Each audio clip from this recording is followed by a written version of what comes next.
Hello everyone, it's Seth, probably better known as Saffron from MTGGoldfish.com, and we're back here today with another edition of Much Abrew About Nothing. And this time around we are playing a deck I am really super excited about. I'm calling this deck Free Win Red, and it is a modern deck, and it is a form of an all-in red deck. So all-in red is this archetype that used to be popular in Extended, before Modern was a thing, but it hasn't really seen much play in Modern, for whatever reason. But I wanted to try it out, and I've had a ton of success with this deck. So far, since I built this deck on Magic Online, I'm something like 10-1, and the one loss was to 8-Rack, which is just a horrible matchup. But basically the idea is we are going to use some rituals and fast mana to play a really hard to deal with threat as soon as turn 1 and hope that we can ride that threat to victory. So let's talk about the key cards in the deck. The most important cards are these hosers. So whether or not Blood Moon and Ensnaring Bridge should be legal in Modern is a debate we can have, but the fact is they are legal in Modern, and since they're legal in Modern, we are going to take advantage of their power. So I think that Blood Moon and Ensnaring Bridge are two of the most powerful cards in the format. There's just so many decks that can't deal with these effects once they resolve. And since our deck is built to play these cards on turn 1, it's really hard for our opponent to defend themselves. Like, Blood Moon is excellent on turn 3, but when you play it on turn 1, your opponent sometimes just scoops on the spot. Like, they can't crack their fetches to get basics, they just can't do anything. Ensnaring Bridge isn't as important to have down on turn 1, but as we talk about the deck, you'll see that our deck is kind of built around emptying our hand really quickly, and it's a key piece of keeping us alive, and it's another card that some decks just can't beat. Like, decks don't often have main deck enchantment or artifact removal, so sometimes an Ensnaring Bridge is just literally good game. So anyway, Blood Moon and Magus of the Moon are cards that turn all non-basic lands into mountains, and Modern is a format filled with non-basic lands, and most decks need a bunch of different colors of mana to pull off their game plan, so they have a really hard time doing anything once these cards resolve. So Blood Moon is the better of the two because enchantments are harder to kill than creatures, but we really want this effect, so we're playing 3 copies of Magus of the Moon as well, which does the same thing except it dies to Lightning Bolt, or it dies to Path to Exile, so it's much easier to deal with. Blood Moon, pretty much Abrupt Decay is the main, or the most popular main deck card that kills it. Sometimes there's like a Qasali Pride Mage, but there's not too much main deck that really deals with Blood Moon. Ensnaring Bridge simply says each creature with power greater than the number of cards in your hand cannot attack. So this is an interesting one. Because of this restriction, and because it affects both players, we don't really play many creatures. We have Magus of the Moon, but that's there to be Blood Moon 5 through 7, not to deal damage. So with the Ensnaring Bridge, since it's a main part of our game plan, we're not really built to kill our opponent through creature damage, and we'll talk about this more in a minute when we talk about our finishers. Anyway, our goal is to play one of these cards, preferably Blood Moon, but also Magus of the Moon, on turn 1. So how do we do that? Well, we have some fast mana. We have 4 copies of Desperate Ritual, which is 1 in a red, adds 3 red, so it's +1 mana. We have 2 copies of Pyretic Ritual, basically the same deal, except it's not an arcane spell. So 1 in a red, instant, adds 3 red.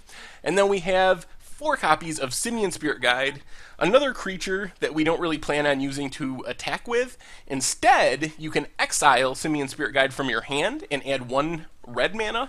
So these cards work together so that on turn 1, if we have a hand that has a Simian Spirit Guide in any of our rituals, we can exile the Simian Spirit Guide, cast the ritual, and then we'll have exactly 3 mana to play Magus of the Moon or Blood Moon, and sometimes this just wins the game on the spot. But no matter what, against many decks, it really prohibits our opponent's game plan. Also, sometimes we get crazy combinations of these cards where we have like 3 of these effects in our hand. Basically, each of these are +1 mana. That's the easiest way to think of them.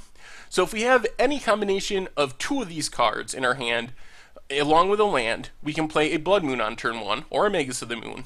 If we have 3 of these cards in our hand, we get to play our 2 finishers as soon as turn 1, and that does happen sometimes. So we have 4 copies of Chandra Pyromaster and 2 copies of Koth of the Hammer. So these are the cards that let us win the game, basically, and they often come down really early in our deck. So Chandra Pyromaster, Planeswalker, 4 mana, has 4 loyalty. Its +1 is you can ping an opponent and a creature they control. Its 0 ability, which is awesome, is exile the top card of your library, and you can play it until the end of turn. And then its -7 is exile the top 10 cards of your library, choose an instant or sorcery exiled this way, copy it 3 times, and you can cast the copies without paying its mana cost. Koth, on the other hand, 4 mana, has 3 loyalty. +1 untaps a mountain, it becomes a 4/4 red elemental creature until end of turn. -2 adds red mana equal to the number of mountains you control. And then -5, and this is how we primarily win the game, is we get an emblem that says mountains you control have tapped. This land deals 1 damage to target creature or player. So we try to resolve our Blood Moon on turn 1, and that process usually empties our hands because we're using all those rituals to play our threats so early that we're usually down to not very many cards. So our Ensnaring Bridge becomes creatures just can't attack. And then we sit behind the Chandra Pyromancer or the Koth of the Hammer and pump them up, deal damage.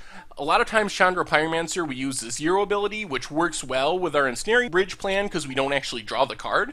It gets exiled, we can cast it if we want to. If not, it doesn't go in our hand, so it doesn't count towards the Ensnaring Bridge card in your hand count that it takes all the time. And Koth, it can ultimate in 2 turns, and that is how we win the game typically, is we'll ultimate, we'll have a whole bunch of mountains on the battlefield. That is our entire mana base, is just mountains, and we can just ping our opponent to death with our mountains over the course of a couple turns. So the Ensnaring Bridge makes all this possible because the creatures can't attack.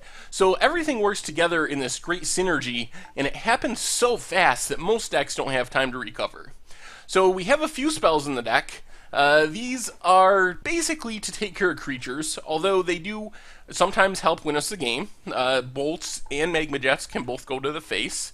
So Lightning Bolt, pretty simple, 3 damage at instant speed for 1 red mana. Magma Jet is an important one because it scries. Apart from Chandra and her 0 ability, we don't really have card advantage in the deck. So Magma Jet gives us a form of card selection. So we get to deal 2 damage to something at instant speed, and we scry 2, so we can put a couple lands to the bottom, or search for a Blood Moon, or an Ensnaring Bridge, or whatever we need at the time. And then Anger of the Gods is just a sweeper, deals with a whole bunch of Lingering Souls tokens, or something like that. So one last card in the main deck, apart from our 22 mountains, is 2 Relic of Progenitus. This one's a little weird, but basically what it came down to is I had 2 slots, and I wasn't sure what to play. I wanted something that cycled. I considered Manamorphose, which would purely just be 2 mana cycle. Well, free cycle, basically, because you get the 2 mana back. But I considered Gitaxian Probe, but that seemed bad because you're paying life for no reason. And I realized that Relic of Progenitus is a pretty good main deck hoser. Like, if your deck has a couple slots that aren't being put to use, it's good against Tarmogoyf decks, it's good against Snapcaster decks, really good against Grishelbrand or Dredge or other fringe decks like that. And in the worst case, if it's bad in the matchup, just take and cycle it, and you can take them out post-board. So the last 2 non-land slots in the deck go to Relic of Progenitus. As I said, the mana base is quite simply all mountains, 22 mountains. I didn't even bother to make a slide because it's that simple. But I did make a slide for the sideboard because this is something that has been requested by people. They wanted me to make a slide for the sideboard. So what we have in the sideboard is 2 copies of Roast. This deals with things like Tarmogoyf and Siege Rhino. Pyroclasm is another Anger of the Gods type effect, 2 damage to each creature. Vandal Blast, basically 1 mana, destroy an artifact you don't control. 5 mana, you can take and overload it and destroy all artifacts you don't control. That is primarily there to deal with affinity. 4 copies of Dragon's Claw. One deck I was really concerned about was Burn, because they don't especially care about our Blood Moon effects, and don't especially care about Ensnaring Bridge either. That's the beauty of this deck, is most decks either have a really hard time dealing with Blood Moon, or have a really hard time dealing with Ensnaring Bridge. Burn doesn't care about either one of those cards, which made me think it was one of our worst matchups. So the 4 Dragon's Claws basically come in against burn decks in place of Blood Moons. Unless it's like a 3-color burn deck, then it might come in over the Ensnaring Bridges. Down to the bottom row, 2 copies of Rending Volley. That is basically there for Twin to disrupt the combo. A single Pithing Needle can shut down a Planeswalker, any activated abilities. It just seems like a good card to have in the deck. And 2 more Relic of Progenitus. Anyway, that's the deck. I mean, it's about $400, a little bit less on Magic Online, but I think it's really powerful. It has a lot of matchups that are just incredibly good, where sometimes your opponent just scoops on turn 1. It has a very few matchups that are pretty bad, and I've been impressed that the deck is really resilient. As you'll see in the videos, we play some decks that I didn't have on my "this is an awesome matchup" list, and the deck still has the ability to grind with those decks and often beat those decks. So that's the thing I've been most impressed by with this deck. I figured I would get free wins against Amulet Bloom, some free wins against Tron, decks like that. But actually beating decks that don't just auto-scoop to our lock pieces is, to me, the biggest reason to play this deck, and makes me feel good about this deck going forward. So like I said, I'm currently like 10-1, I believe, with this deck on Magic Online, and it's beaten a wide variety of strategies, and it seems really, really good. I've just been really happy with it, and I guess it's up to your personal play style, but for me, I love playing decks like this. Just the ability to lock someone out of the game on turn 1 is really appealing. So I've had a blast playing it. I plan to keep playing it. I would take this deck to a GP or a SCG Open, something along those lines. Like, I think that this can really compete in the modern format at the moment. I'm sure it could use some more tuning and have some improvements, but I think it's got the power level to compete on the big stage. So anyway, make sure to check out mtggoldfish.com. You'll find the article for this deck, all my other articles, decks, prices, metagame strategy, basically everything and anything you could want related to Magic the Gathering. And if you enjoyed the video, click on that subscribe button that's about to pop up at the bottom of your screen.